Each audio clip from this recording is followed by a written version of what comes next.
आप सबको जय मसीह की। आज का मेरा जो विषय है वह है परमेश्वर का पुत्र। तो आइए हम लोग कई लोग कहते हैं कि यीशु मसीह ने नहीं कहा कि मैं परमेश्वर का पुत्र हूं, मगर आइए हम देखते हैं कि कहां पर यीशु मसीह ने कहा।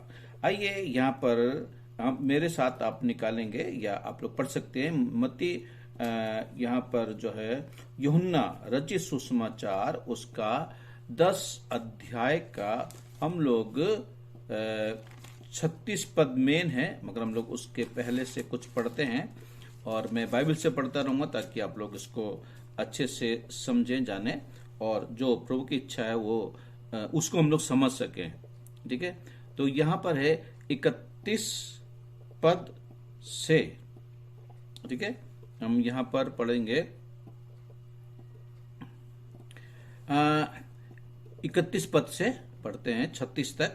देखा, यहूदियों ने उस पर पथराव करने को फिर पत्थर उठाए। इस पर यीशु ने उनसे कहा, मैं तुम्हें अपने पिता की ओर से बहुत से भले काम दिखाए हैं, उनमें से किस काम के लिए तुम मुझ पर पथराव करते हो? यहूदियों ने उसको उत्तर दिया, भले काम के लिए हम तुझ पर पथराव नहीं करते, परंतु परमेश्वर की निंदा करने के कारण और इसलिए कि तू मनुष्य होकर अपने आप को परमेश्वर बनाता है। यीशु ने उत्तर दिया, क्या तुम्हारी व्यवस्था में नहीं लिखा है, मैंने कहा तुम ईश्वर हो? यदि उसने उन्हें ईश्वर कहा जिनके पास परमेश्वर का वचन पहुंचा और पवित्र शास्त्र की बात असत्य नहीं हो सकती, तो जिससे पिता ने पवित्र ठहराकर जगत में भेजा है, तुम उससे कहते हो तू निंदा करता है, इसलिए कि मैंने कहा मैं परमेश्वर का पुत्र हूं। देखिए, यहाँ पर यीशु मसीह साफ साफ कह रहे हैं कि यीशु मसीह परमेश्वर के पुत्र हैं। अब यहाँ पर बहुत से लोग कहते हैं कि भाई क्या यीशु मसीह क्या परमेश्वर की कोई पत्नी है? और मैं कई लोगों का सुनता हूं तो उसमें कई लोग बोलते हैं कि भाई मरियम को पत्नी कहा गया है और ये तो गलत बात है, और सही सच बात है। हम लोग देखिए कभी भी यीशु मसीह को मतलब कि जो शारीरिक संबंध से जो संतान उत्पन्न होती है, यीशु मसीह कभी भी शारीरिक इच्छा से जन्म नहीं लिए। यानी कि ज्यादातर देखिए इस संसार में जब स्त्री पुरुष मिलते हैं तो उनके द्वारा संतान उत्पन्न होती है, चाहे बेटा हो चाहे बेटी हो, है ना।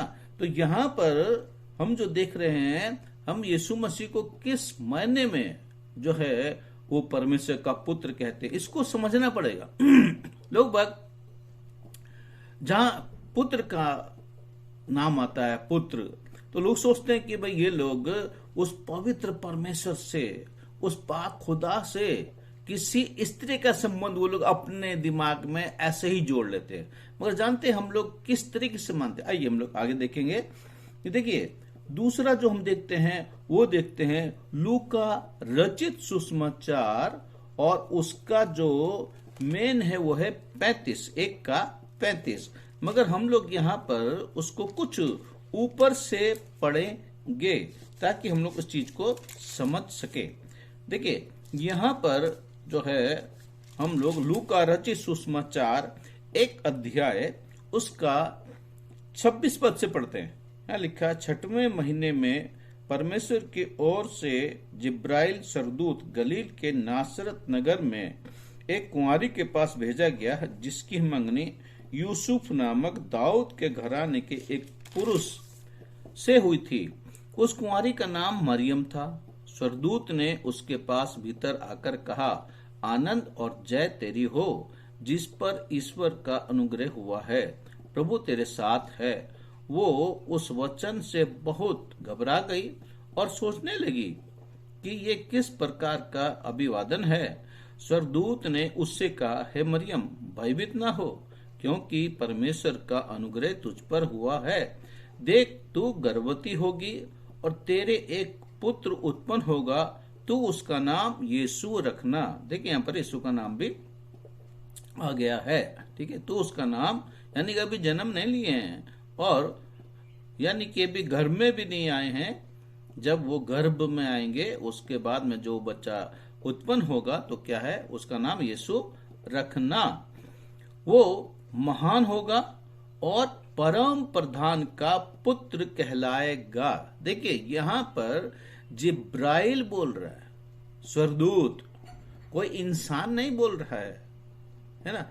अब मेरा एक सवाल यहां पर है, जो लोग कहते हैं कि यीशु मसीह परमेश्वर का पुत्र नहीं है, जो लोग गलत फहमी में हैं कि हम लोग जब परमेश्वर का पुत्र कहते हैं तो हम लोग खुदा को मरियम के साथ जोड़ देते हैं।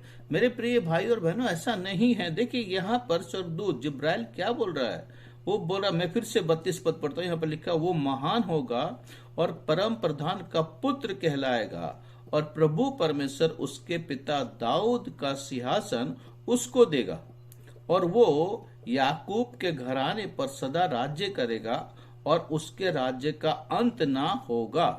मरियम ने सरदूत से कहा, ये कैसे होगा, मैं तो पुरुष को जानती ही नहीं। सरदूत ने उसको उत्तर दिया, पवित्र आत्मा तुझ पर उतरेगा और परम प्रधान की सामर्थ तुझ पर छाया करेगी, इसलिए वो पवित्र जो उत्पन्न होने वाला है परमेश्वर का पुत्र कहलाएगा। अब देखिए यहां पर सरदूत बोल रहा, कोई भी जो बाइबल पढ़ता है या जो खुदा को मानते हैं, किसी भी मजहब के हैं, जो जानते हैं फरिश्तों को, सरदूतों को, तो क्या कोई भी पैगाम जिब्राइल अपनी तरफ से आकर के बोल सकता है? कोई नहीं बोल सकता। यहां तक कि जितने भी नबी आए, जिनको खुदा ने अपना कलाम दिया और उन्होंने वो ही कहा। आप पूरी बाइबल को जब पढ़ते हैं, उत्पत्ति से लेकर के प्रकाशित वाक्य तक, तो जिन जिन नबियों को खुदा ने कहा वो उन्होंने कहा, ना कि उन्होंने अपनी तरफ से कुछ बढ़ा कर कहा। क्यों? क्योंकि बाइबल में साफ लिखा है, इसको हम लोग पुत्र में ही है, मगर थोड़ा सा इसको हम लोग यहाँ पर आगे देखते चले कि कोई भी खुदा की बातों में बढ़ा नहीं सकता है। कई लोग क्या बोल रहे हैं, कई लोग बोलते हैं, अरे भाई जो अभी की इंजील है वो असली नहीं, उसके पहले की एविडेंस लेके आइए। अरे भाई किसके पास से बताइए, यही वो असली है। वो लोग बाग कहते हैं कि जी इसमें तो बढ़ा दिया गया है, इसको नए तरीके से विकसित कर दिया गया है। ऐसा नहीं है। देखिए मैं आपको कुछ पदों को बताता हूं कि बाइबल में कोई कुछ नहीं बढ़ा सकता, और बाइबल में ना तो कोई नबी, ना कोई स्वर्गदूत और ना कोई मनुष्य अपनी तरफ से कुछ बढ़ाएगा। क्यों? जो देखिए बाइबल को मानता है सॉरी माफ कीजिएगा, जो बाइबल को पढ़ते हैं और जो यहूदी लोग भी थे, वो भी कभी भी खुदा की बातों में नहीं बढ़ा सकते और ना बढ़ाएंगे। क्यों? अब देखिए सवाल उठता है क्यों नहीं बढ़ाएंगे। तो देखिए हम यहां पर पढ़ते हैं, यहां पर लिखा है लास्ट किताब प्रकाशित वाक्य, फिर अभी हम लोग पुराना नियम में भी जाएंगे। लास्ट किताब जो कि बाइबल की आखिरी किताब है, प्रकाशित वाक्य, उसका 22 पद का जब हम 18 पद से पढ़ते हैं तो यहां पर लिखा, मैं हर एक को जो इस पुस्तक की भविष्यवाणी की बातें सुनता है गवाही देता हूं, यदि कोई मनुष्य इन बातों में कुछ बढ़ाए तो परमेश्वर उन विपत्तियों को जो इस पुस्तक में लिखी हैं उस पर बढ़ाएगा। यदि कोई इस भविष्यवाणी की पुस्तक की बातों में से कुछ निकाल डाले तो परमेश्वर उस जीवन के वृक्ष और पवित्र नगर में से जिसका वर्णन इस पुस्तक में है उसका भाग निकाल देगा। ठीक है, यहाँ पर क्या लिखा है? तो परमेश्वर उसका भाग निकाल देगा और परमेश्वर जो है उसके ऊपर विपत्तियां बढ़ेगा। देखिए किसी को, हमको जरूरत नहीं कि हम अपने ऊपर खुदा के अजाब को लाएं। हमको खुदा से डर है, हम क्यों इसमें बढ़ाएंगे? हमको सब लोग खुदा की बरकत को चाहते हैं, कोई नहीं चाहता कि खुदा की लानत पड़े। अगर हम इसमें बढ़ाएंगे तो हमको लानत मिलेगी। मेरे प्रिय भाइयों बहनों, हम लोग कोई लानती कोई नहीं होना चाहता है। और जो लोग इसमें कुछ बढ़ाएंगे वो लानती हो जाएंगे। तो कौन कौन चाहेगा कि हम लानती हो जाएं? कोई नहीं। मगर कई लोग अपनी तरफ से बोलते कि जी इन्होंने इसमें बढ़ा दिया, इन्होंने इसमें घटा दिया। वो पढ़ते हैं नहीं, ठीक है, ठीक से पढ़ते हैं नहीं, और बाइबल में नुक्स निकालना शुरू कर देते हैं। आइए हम लोग देखें अमसाल की किताब, ठीक है, मतलब नीति वचन, उसका देखिए हम लोग जब देखते हैं उसका 30 अध्याय, ठीक है, और उसकी 6 पद में यह लिखा है, उसके वचनों में कुछ मत बढ़ा, ऐसा ना हो कि वो तुझे डांटे और तू झूठा ठहरे। अब बताइए, यहाँ पर बाइबल में पुराना नियम में बताया गया कि उसके वचनों में कुछ मत बढ़ा। अगर तो ऐसा ना हो कि वो तुझे डांटे और तू झूठा ठहरे, ठीक है। खुदा के सामने में कोई भी सच्चा नहीं ठहर सकता, सब लोग झूठे ही ठहरेंगे अगर उसकी बातों में बढ़ाएंगे। और क्या खुदा इतना कमजोर हो गया है कि खुदा अपनी किताबों में, अपनी बातों में लोगों को बढ़ाने के लिए इजाजत दे देगा? तो खुदा कहां हो गया फिर? अगर कोई उसकी बातों में, कोई बढ़ाने वाला उसकी बातों में बढ़ा देगा या घटा देगा, तो खुदा की खुदाइयत नहीं मेरे भाई। खुदा फिर वो खुदा नहीं रह जाएगा अगर उसकी बातों में। क्यों? क्योंकि खुदा ने इस किताब की जिम्मेदारी खुद ली है। इसको अभी हम लोग देखेंगे यहाँ पर, ठीक है। और देखिए, इंसान क्या है? राख है, धूल है, मिट्टी है, कुछ नहीं है इसके अलावा खुदा के सामने में। तो क्या ये राख और धूल उस मालिक के कलाम में बढ़ा देगा? देखिए, हम लोग इस दुनिया में रहते हैं, ठीक है। धूल क्या हमारे ऊपर में हुकूमत कर सकती है? जब हम रास्ते में जाते हैं, कई बार हवा आती है, धूल हमारे पर आ जाती है, हम लोग उसको झाड़ देते हैं। नहीं तो घर में आके नहाते हैं, धोते हैं, सब धूल निकल जाती है। अरे खुदा तो वो, उसके पास धूल भी नहीं जा सकती। हम तो इंसान हैं, इसलिए ऐसा हमारे साथ में हो जाता है। तो कैसे वो खुदा अपनी किताबों में बढ़ाने के लिए देगा? कि लोग कहते कि लोगों ने मत्ती, मरकुस, लूका का इंजील में विकसित कर दिया। पहले ये बातें नहीं थी कि यीशु मसीह परमेश्वर का पुत्र नहीं हो सकता। आइए हम लोग इसको देखेंगे आज, आप लोग इसको अच्छे से समझिए। देखिए, अभी हम लोग बाइबल के लिए है कि बाइबल बदली नहीं गई है, ठीक है। देखिए, मेरे साथ निकालिए आप यशायाह की किताब, उसका हम देखेंगे 59 अध्याय, उसका 20 और 21 पद, ठीक है। ध्यान से सुनिएगा और इसको आप पढ़ सकते हैं। जो मैं बाइबल से आपको बता रहा हूं, आप खुद उसका स्टडी कीजिएगा। याकूब में जो अपराध से मन फिराते हैं, उनके लिए सियोन में एक छुड़ाने वाला आएगा। यहोवा की यही वाणी है। यहोवा ये कहता है, जो वाचा मैंने उनसे बांधी है वो ये है कि मेरा आत्मा तुझ पर ठहरा है, और अपने वचन जो मैंने तेरे मुंह में डाले हैं, अब से लेकर सर्वदा तक वे तेरे मुंह से और तेरे पुत्रों और पोतों के मुंह से भी कभी ना हटेंगे।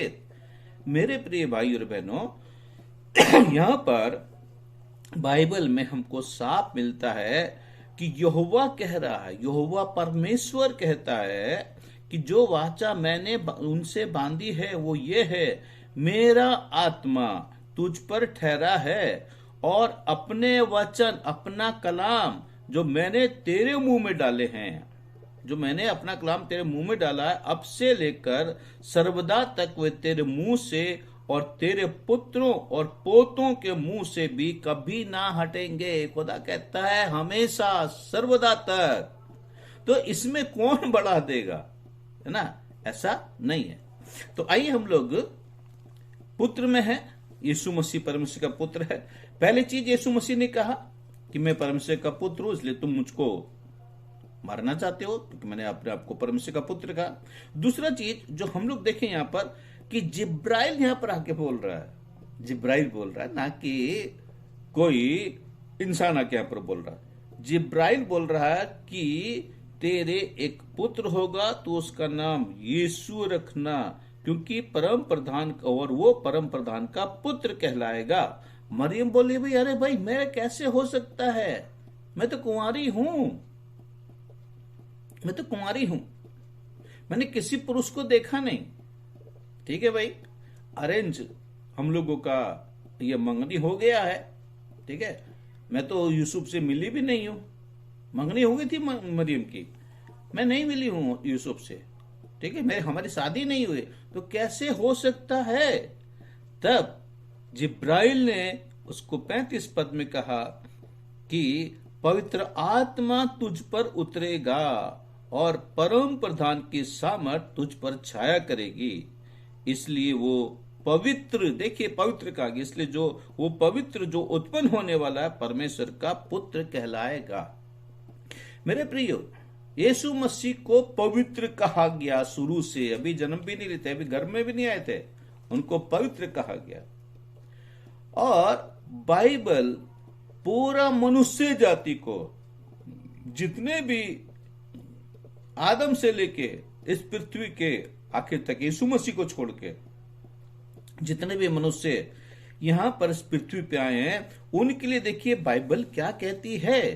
यहां पर रोमियो का 3 अध्याय का 23 पद में लिखा है कि सबने पाप किया और परमेश्वर की महिमा से रहित हैं। सबने, इसलिए कि सबने पाप किया है और परमेश्वर की महिमा से रहित है।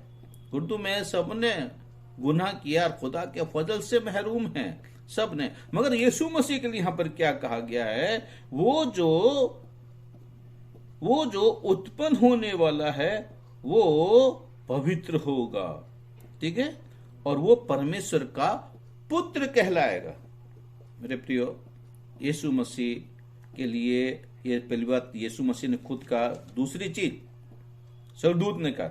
आइए तीसरी चीजें भी हम लोग, तीसरी बात देखें। बहुत सारी बातें हैं जो कि आज हम लोग देखेंगे। तीसरी बात जो है वो है यीशु मसीह के चेलों ने। ठीक है, हम लोग देखेंगे मत्ती रचित सुसमाचार और उसका हम लोग देखेंगे 14 अध्याय का हम लोग 33 पद देखते। मेन 33 पद है, उसको ऊपर से हम लोग पढ़ सकते हैं। अगर हम लोग यहाँ पर 22 से पढ़ते हैं, ठीक है, तो हम लोग उसको अच्छे से समझेंगे। तब उसने तुरंत अपने चेलों को नाव पर चढ़ने के लिए विवश किया। यहाँ पर यीशु मसीह का पानी पे चलने के बारे में एक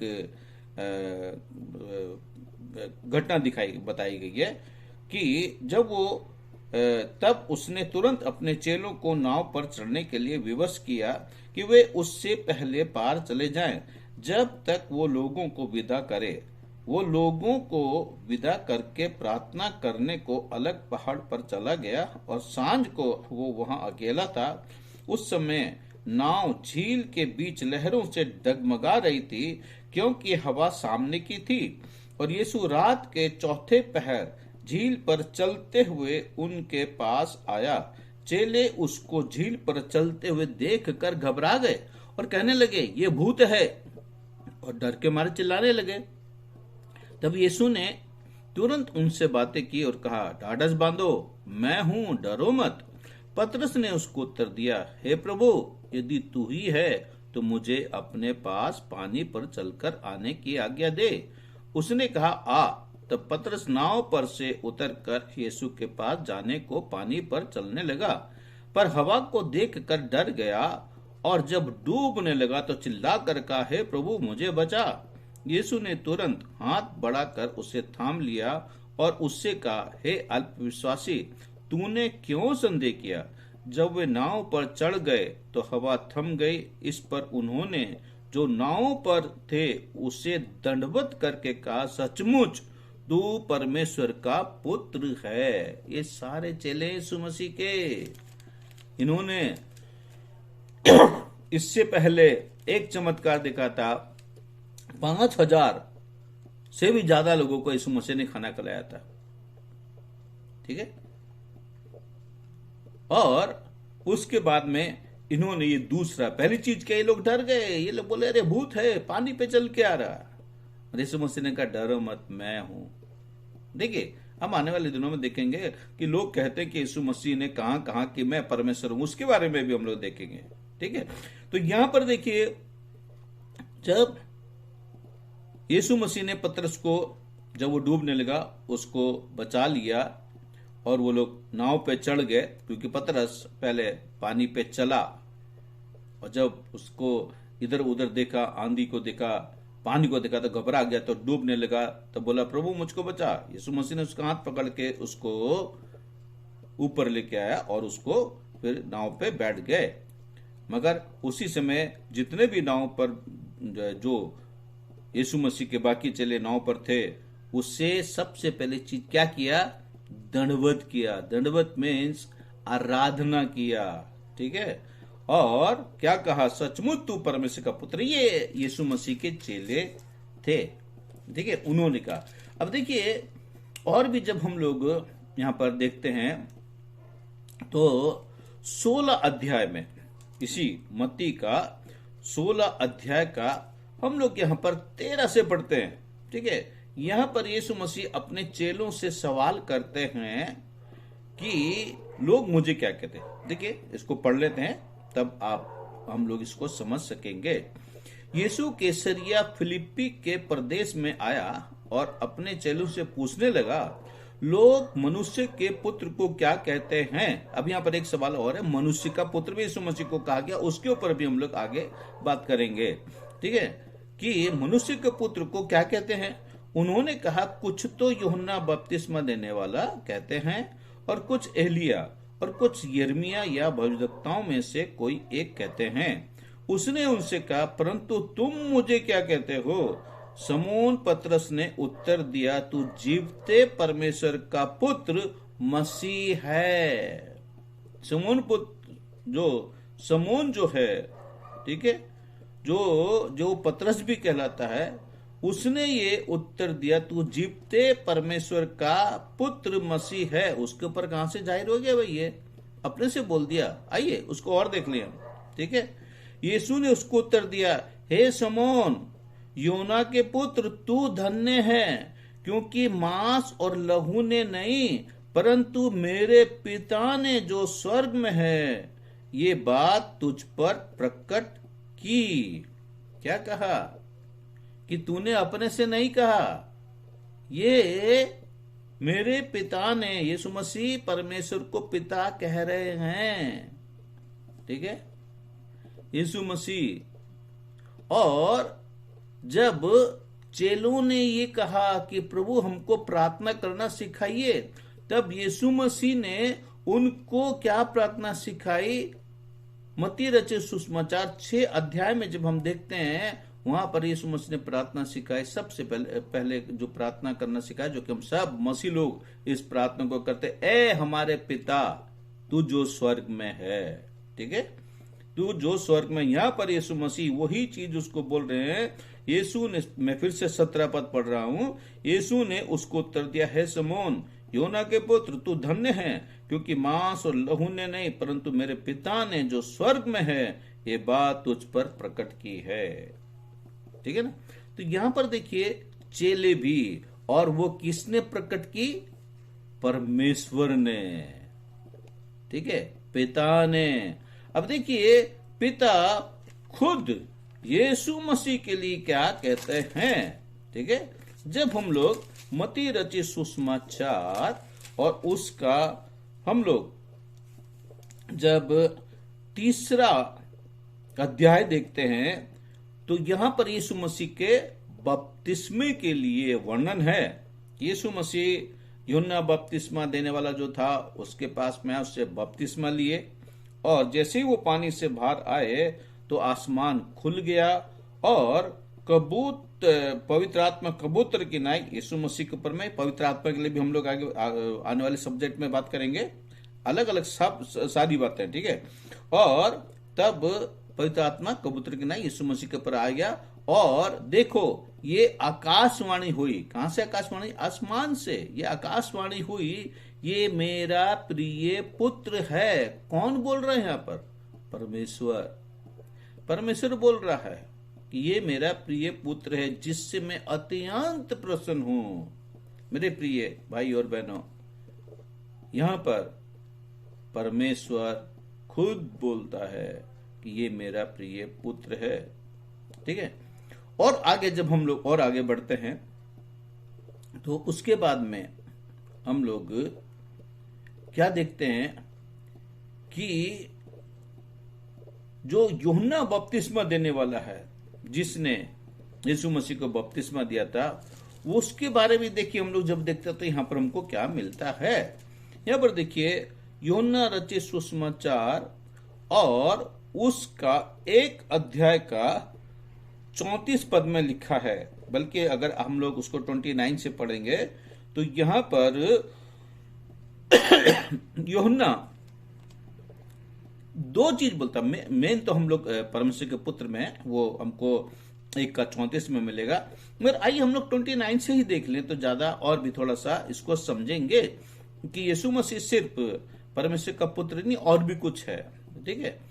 तब हम इसको अच्छे से जानेंगे। देखिए इसका 1 अध्याय यूहन्ना रचित सुसमाचार 1 अध्याय 29 का 1 का 29 से, दूसरे दिन उसने यीशु को अपनी ओर आते देखकर कहा। ये देखिए कौन देख रहा है? यूहन्ना बपतिस्मा देने वाला, जिसको इस्लाम में यहिया कहा जाता है।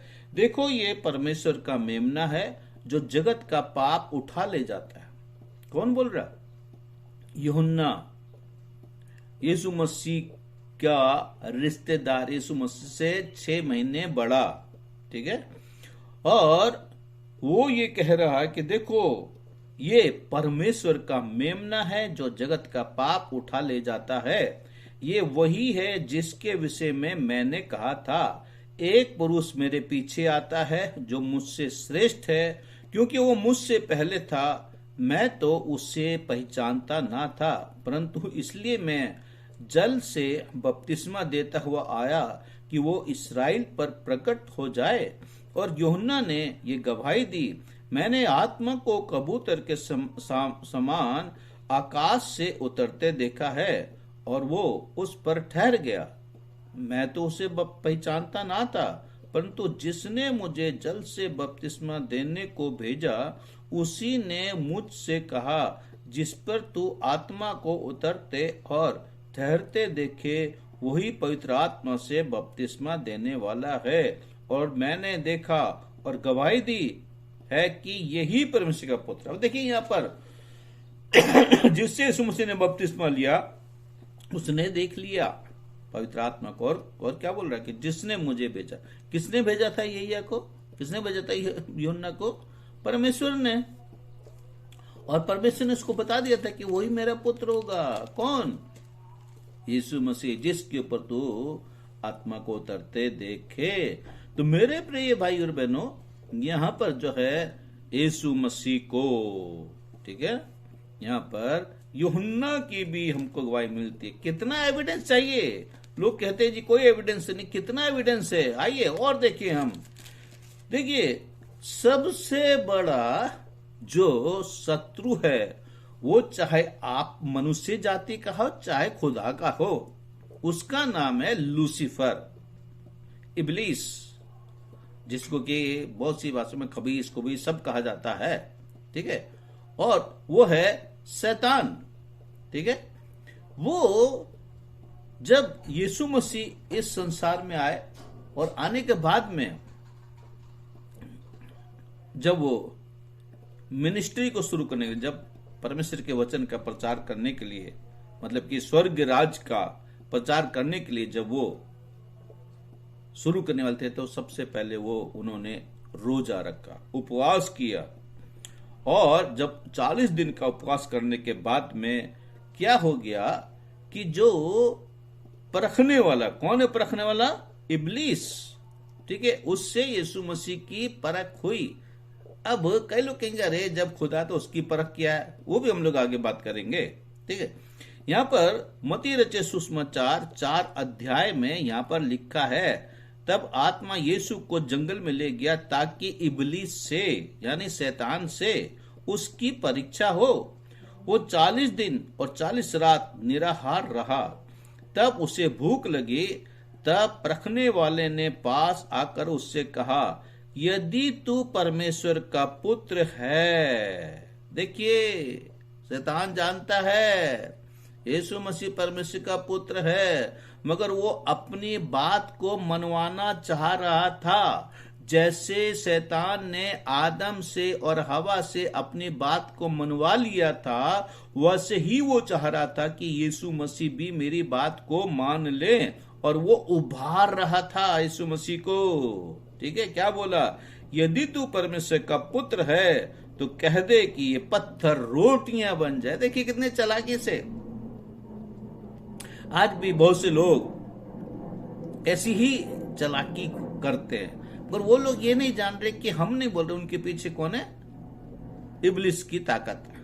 ठीक है, तो यहां पर जो है वो लोग नहीं, सॉरी, यहां पर जो है ये इब्लिस परख रहा है यीशु मसीह को। क्या कह रहा है? वो उभार रहा कि यीशु मसीह उसका कहना मान ले। अगर यीशु मसीह उसका कहना मान लेते तो कोई भी इंसान, कोई भी मनुष्य उसको उद्धार नहीं मिलता, नजात नहीं मिलती, कभी भी खुदा के पास नहीं पहुंचते।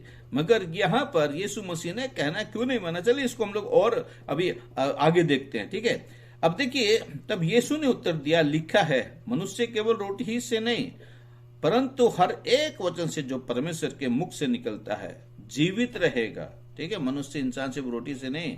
कई बार आप लोगों ने देखा लोग बहुत रोजे रखते हैं, ठीक है, क्या मर जाते वो ना? नहीं, यीशु मसीह ने कहा मनुष्य केवल रोटी से नहीं बल्कि खुदा के मुख से जो कलाम निकला उससे जिंदा रहेगा, और जिंदा है। ठीक है, तब आगे देखिए, तब इब्लीस उसे पवित्र नगर में ले गया और मंदिर के कंगूरे पर खड़ा किया और उससे कहा, यदि तू परमेश्वर का पुत्र है तो अपने आप को नीचे गिरा दे, क्योंकि लिखा है वो तेरे विषय में अपने सरदूतों को आज्ञा देगा और वो तुझे हाथों हाथ उठा लेंगे, ऐसा ना हो कि तेरे पांव में पत्थर से ठेस लगे। अब देखिए यहाँ भी इब्लिस क्या बोल रहा है, यदि तू परमेश्वर का पुत्र है, यदि तू खुदा का बेटा है तो अपने आप को इस मंदिर की चोटी से नीचे गिरा दे, क्योंकि लिखा है।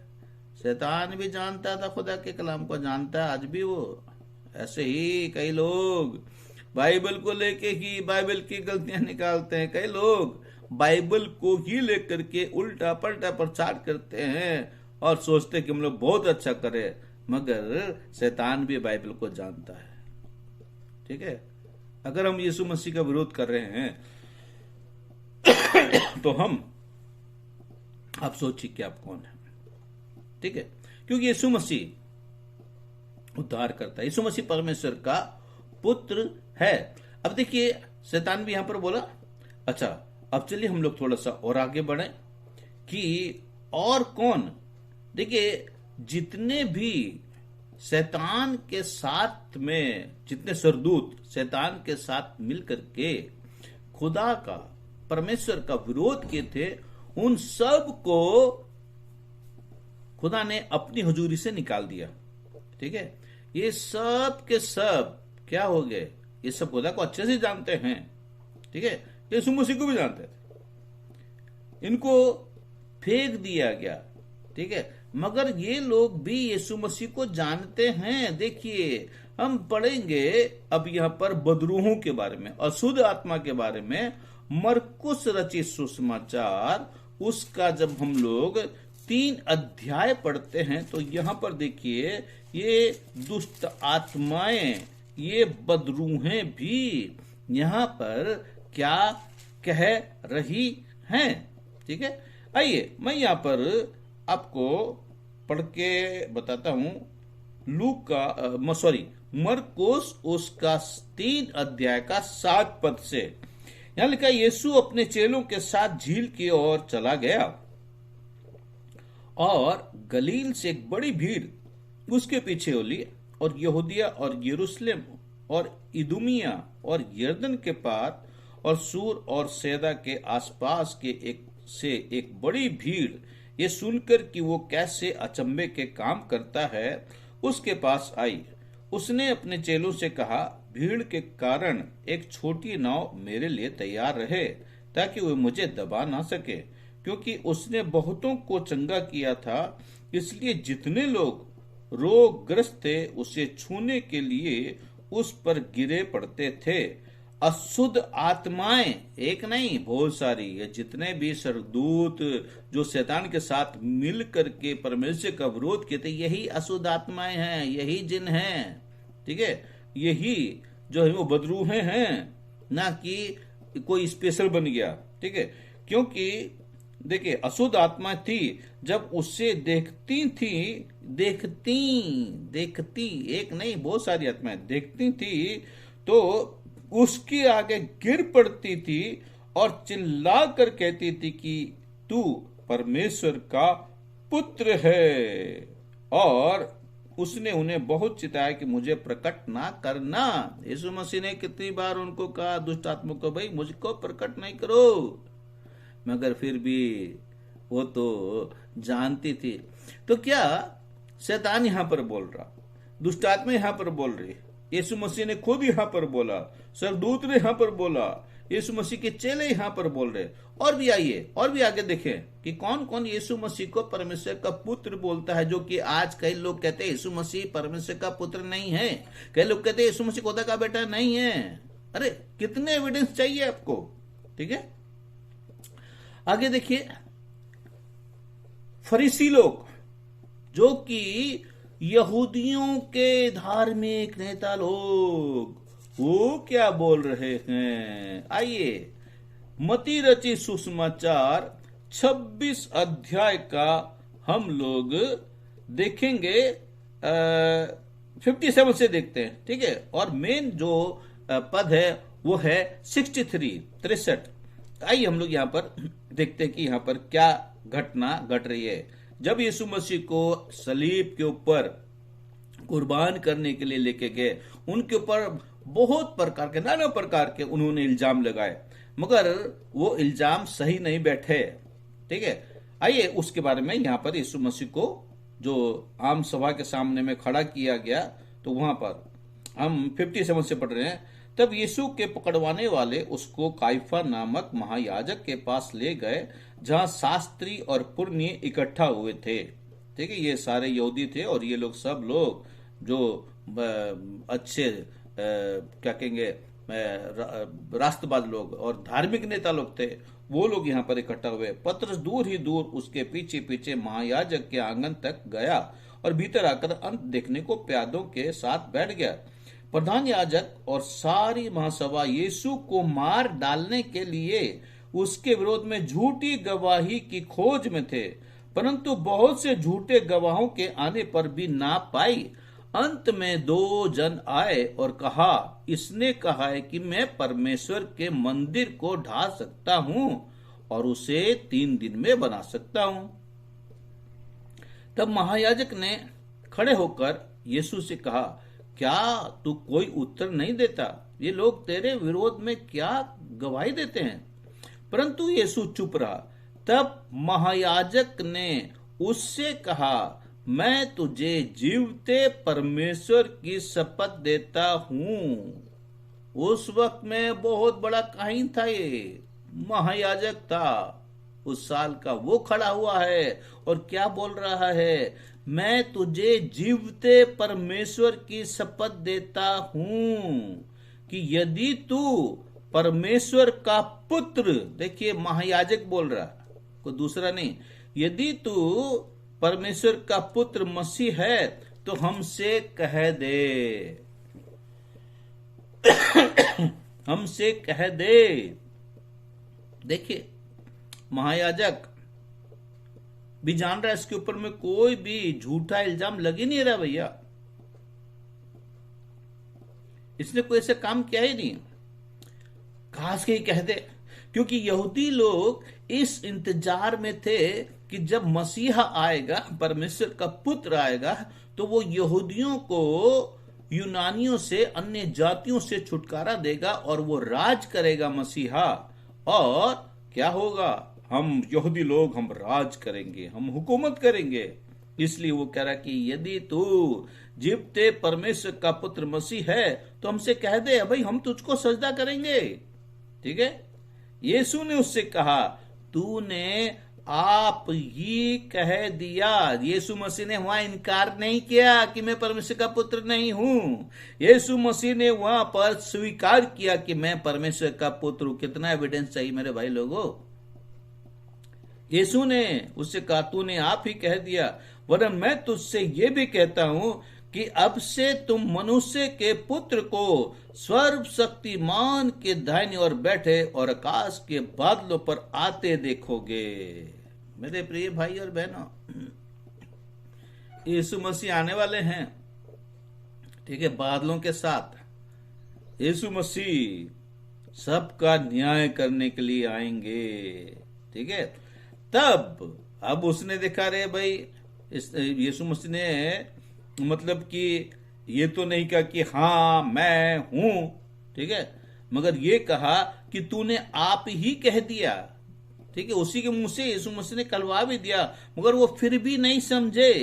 तब 65 में लिखा, इस पर महायाजक ने अपने वस्त्र फाड़े और कहा, इसने परमेश्वर की निंदा की है, अब हमें गवाहों का क्या प्रयोजन? देखो, तुमने अभी ये निंदा सुनी है, तुम क्या सोचते हो? उन्होंने उत्तर दिया, ये वध होने के योग्य है। तब उन्होंने उसके मुंह पर थूका और उसे घूंसे मारे। दूसरों ने थप्पड़ मार के कहा, हे मसीह, हमसे भविष्यवाणी करके कह कि किसने तुझे मारा। देखिए, यहां पर यीशु मसीह जो आए थे ना, वो राज करने नहीं, मनुष्य जाति के पापों को अपने ऊपर उठाने के लिए परमेश्वर का पुत्र बन करके।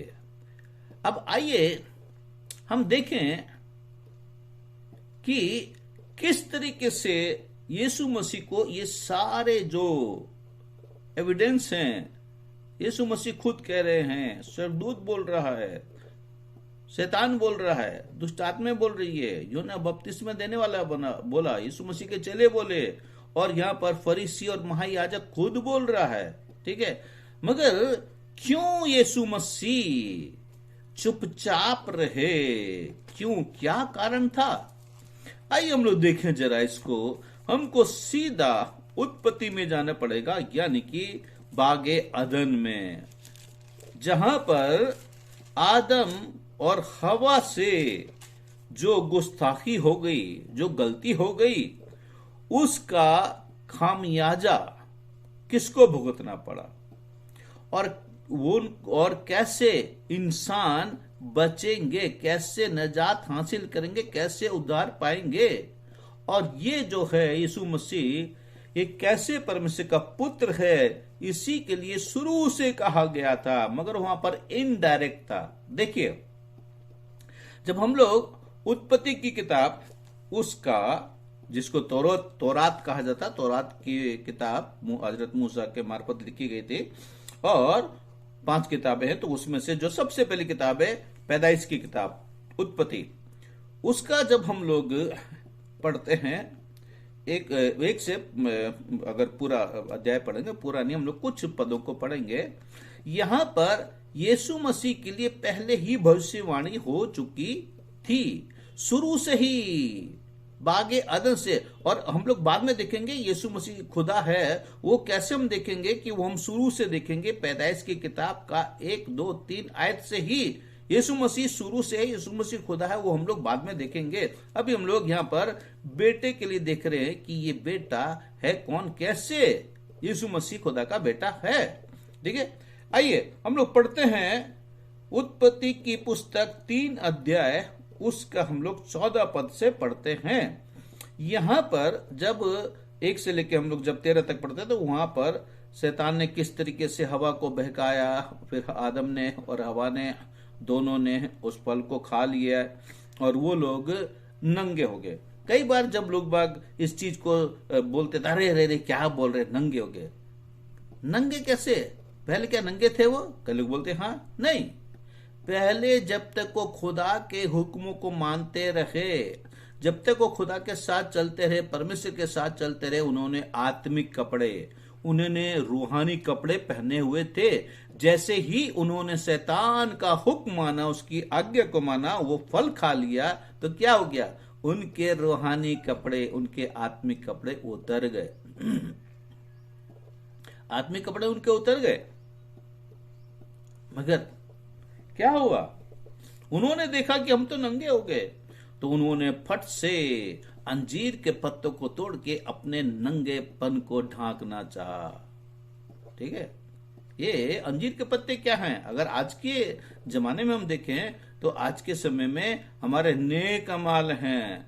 हम नेक अमालों से अपने गुनाहों को, अपने पापों को ढांपना चाहते हैं।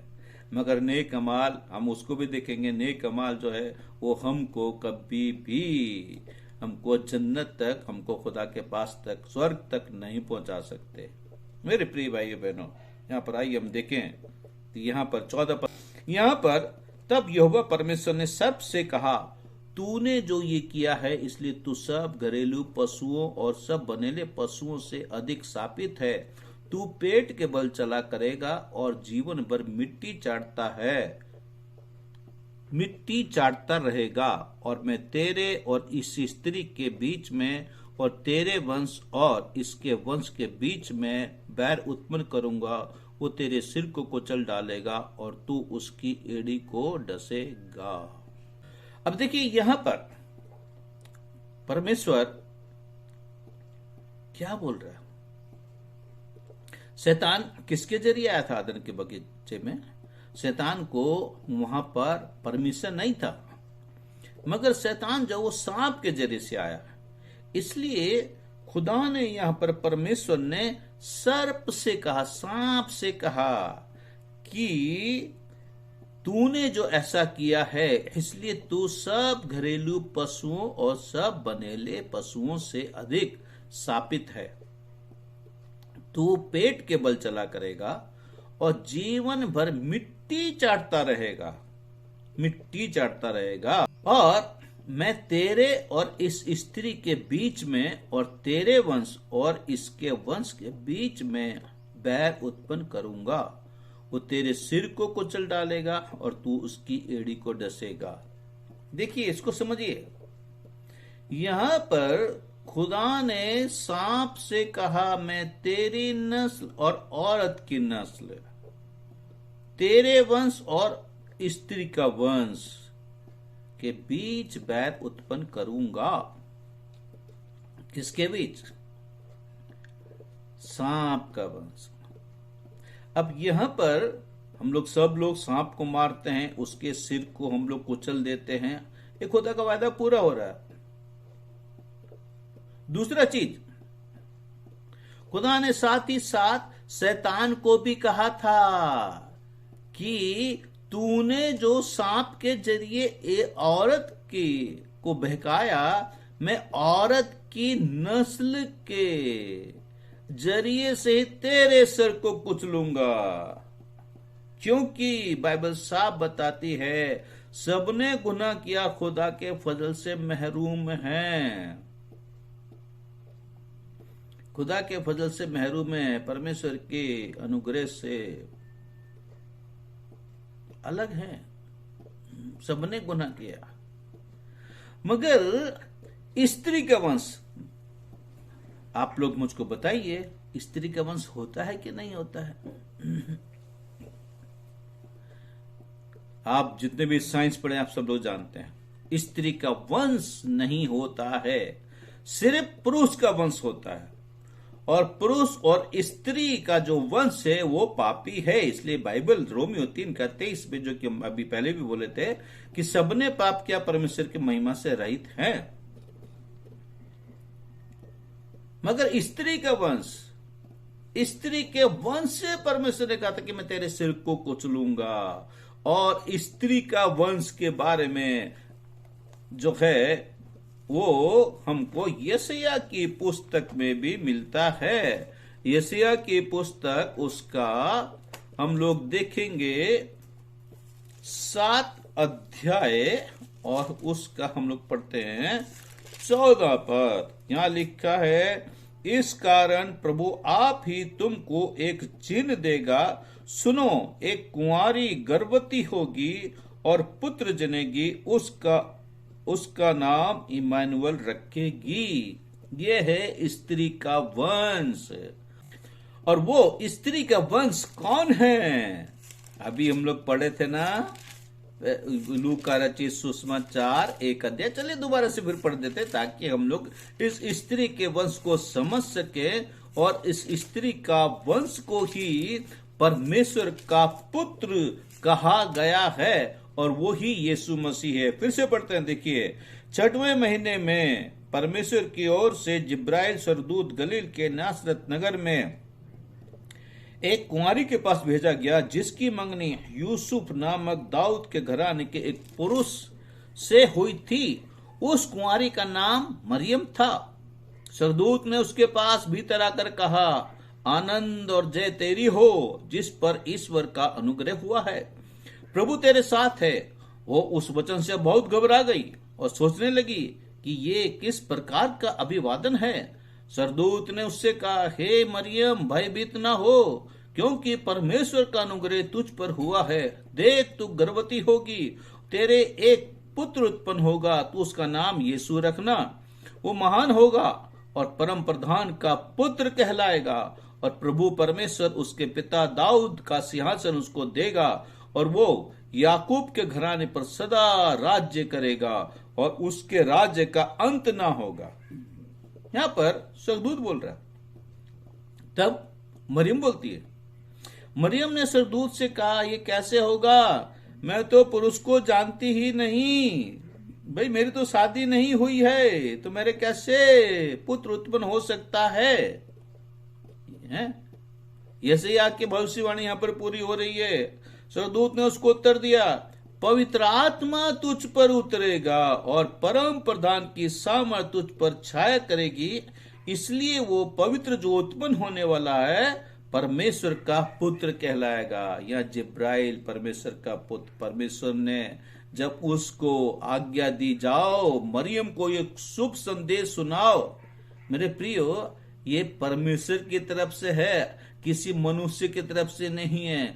अगर परमेश्वर का पुत्र कैसे है यीशु मसीह, आप पवित्र आत्मा की अगुवाई में इसको समझ सकते हैं। अगर आप दुनियावी दिमाग से, अपनी अक्ल से, अपनी हिकमत से, अपनी फहम से, यानी कि अपनी समझ से अगर आप समझना चाहेंगे, आप नहीं समझ सकते। मैं भी पहले नहीं समझता था, मगर खुदा की तारीफ हो, जब प्रार्थना किए, दुआ किए, तो खुदा ने मेरी अक्ल को खोल दिया। यीशु मसीह स्त्री का वंश है, बिना बाप के सिर्फ इस दुनिया में यीशु मसीह पैदा हुए। ये इतिहास है। यीशु मसीह के आने से इतिहास बदल गया है। सन ईसवी और ईसा पूर्व BC और AD कर दिया, हो गया। वो परमेश्वर का पुत्र है, था, है और रहेगा। देखिए, कौन है परमेश्वर का पुत्र? कैसे है यीशु मसीह परमेश्वर का पुत्र? ये सारी चीजें आपने भी देखी। एक चीज बोल के उसमें वो खुदा भी होता है और उसमें वो परमेश्वर का पुत्र भी होता है। ठीक है। देखिए, यूहन्ना की इंजील, यूहन्ना रचित सुसमाचार 1 अध्याय 1 पद में कहा गया है कि आदि में वचन था, वचन परमेश्वर के साथ था और वचन खुद परमेश्वर था। आदि में वचन था, वचन परमेश्वर के साथ था और वचन खुद परमेश्वर था। ठीक है। और देखिए, इसको हम अच्छे से पढ़ ले, समझ ले, फिर हम लोग इसको और भी आगे अच्छे से समझ सकते हैं। यहां लिखा, आदि में वचन था और वचन परमेश्वर के साथ था और वचन परमेश्वर था। यही आदि में परमेश्वर के साथ था। सब कुछ उसी के द्वारा उत्पन्न हुआ, और जो कुछ उत्पन्न हुआ है उसमें से कोई भी वस्तु उसके बिना उत्पन्न नहीं हुई। उसमें जीवन था, और वो जीवन मनुष्यों की ज्योति थी। ठीक है, मनुष्य ने पाप किया तो जीवन की ज्योति चली गई। फिर यही आदि में जो परमेश्वर के साथ था, जो वचन था, ठीक है, वो क्या हो गया? वचन। आइए हम देखें इसी का 14 पद, यूहन्ना रचित सुसमाचार 1 अध्याय का 14 पद देखें। यहां पर लिखा है, और वचन देहधारी हुआ और अनुग्रह और सच्चाई से परिपूर्ण होकर हमारे बीच में डेरा किया, और हमने उसकी ऐसी महिमा देखी जैसी पिता के इकलौते की महिमा। इसलिए यीशु मसीह को यूहन्ना का 3 का 16 में ही कहा गया है, परमेश्वर ने जगत से ऐसा प्रेम रखा कि उसने अपना इकलौता पुत्र दे दिया, ताकि जो कोई विश्वास करे वो नाश ना परंतु अनंत जीवन पाए।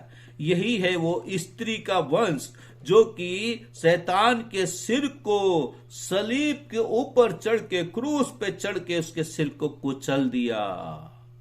सांप ने भी डसा, मगर स्त्री के वंश ने उसके सिर को कुचल दिया। यह है परमेश्वर का पुत्र। मेरे प्रिय भाई और बहनों, जो लोग आप सुन रहे हैं, जो आप लोग अपनी बाइबल को जरूर पढ़िएगा, देखिएगा, ठीक है। इसलिए आप उसको समझिए, क्योंकि अनंत जीवन सांप के सिर को कुचलने वाला, शैतान के सिर को कुचलने वाला सिर्फ और सिर्फ यीशु मसीह है। हम अपने अच्छे कर्मों के द्वारा नहीं कुचल सकते, हम कितनी भी कोशिश करें। हम आने वाले दिनों में और भी उसको देखेंगे। परमेश्वर पिता खुदावन आपको बरकत दे, यीशु मसीह आपको आशीष दे, ताकि हम सब लोग उद्धार पाके प्रभु के राज के अधिकारियों उसके नाम को महिमा मिले। आमीन।